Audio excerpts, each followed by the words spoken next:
We were waiting for weeks to see if where would LeBron sign.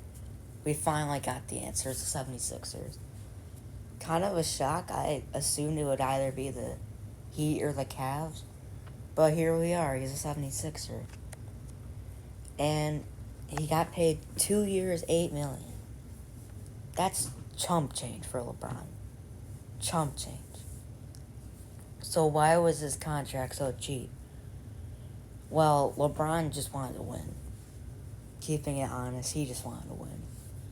He already has more than enough money. He just wanted to win, didn't care about the money. And I think the 76ers are probably the best spot for that. He has a player option, so while the contract is 2 years, he still could retire after the season. But it's definitely a 2-year contract for the rest of his career. He's not going anywhere else. He said this is his final decision. The 76ers are our last team. Now the depth chart. So we obviously got LeBron, a power forward, small forward. The 76ers have 5 all-star caliber players starting. That is insane. Tyrese Maxey, I'm pretty sure was an all-star. I assume LeBron and Jaylen Brown were. Joel Embiid could have been if he's healthy. And VJ Edgecombe on the rise, probably averaged like 20 points last season. He's a plus defender. And they have depth. They don't just have a couple stars and then that's it. LeBaron, they probably have 8 caliber starters.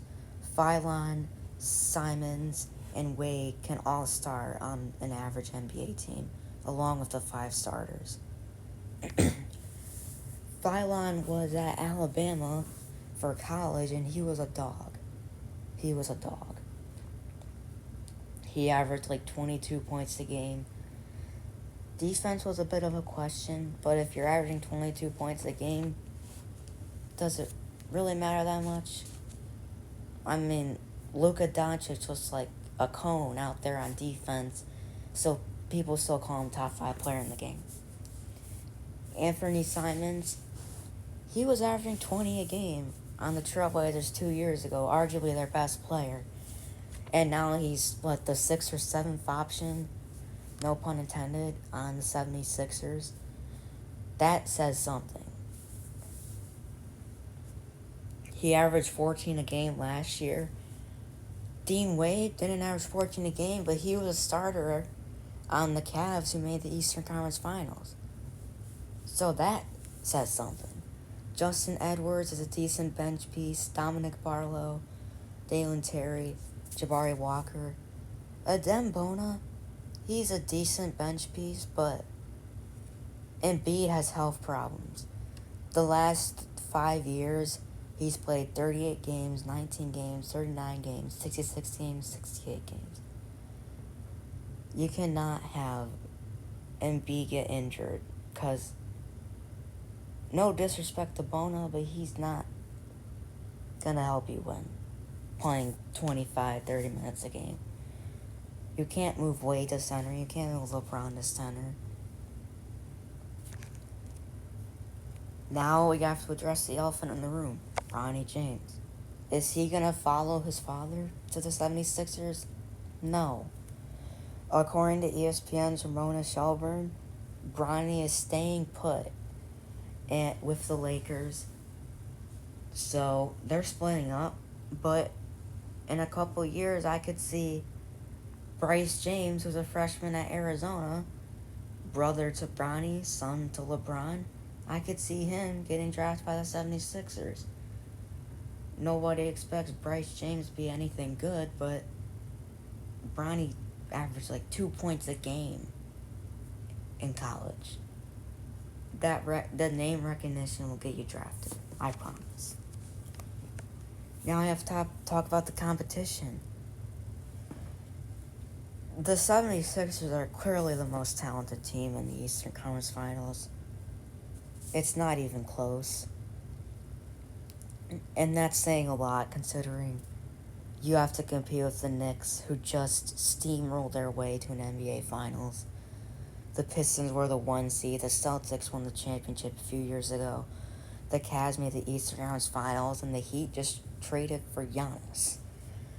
So that's saying a lot. But I don't think, maybe the Knicks, but I don't know if any of these teams can compete with the 76ers. Their talent is way too much. They stole Jaylen Brown from the Celtics. That obviously makes Celtics a lot worse. And the Cavs don't have much depth. The Heat don't have much depth. The Pistons are lacking a second star aside Cade Cunningham. And the Knicks, I think they're the most likely of these teams to make it to the finals from the Eastern Conference Finals if it wasn't the 76ers. But I mean, there's still a pretty big gap in talent-wise between the 76ers and Knicks. But do super teams even work? The Suns 2024, Clippers 2024, Nets 2022. They had huge expectations going into the season. All three of them flopped. But why did they flop? It's two main issues. First one is the biggest, injuries. Harden, Irving, and Durant played 16 games on the Nets in 2022. If you're not healthy, it doesn't mean anything. But you also need depth. Having a few big stars obviously helps you, but you need solid role players to surround them. And I think the 76ers have that. You can look at their roster: LeBron, Phylon, Anthony Simons, Dean Wade. So that brings me to the grade for this deal, A+. The 76ers are already the most talented team in the Eastern Conference before getting LeBron. And now you're getting someone who averaged 27 and 7 last year. The best player of all time to add to your team. He's 42 years old, still kicking it, still averaging 20, averaging nearly triple-double. And now you have 5 all-star caliber players starting for you. And solid guys around them. Solid coaching staff. Nick Nurse has had some playoff success.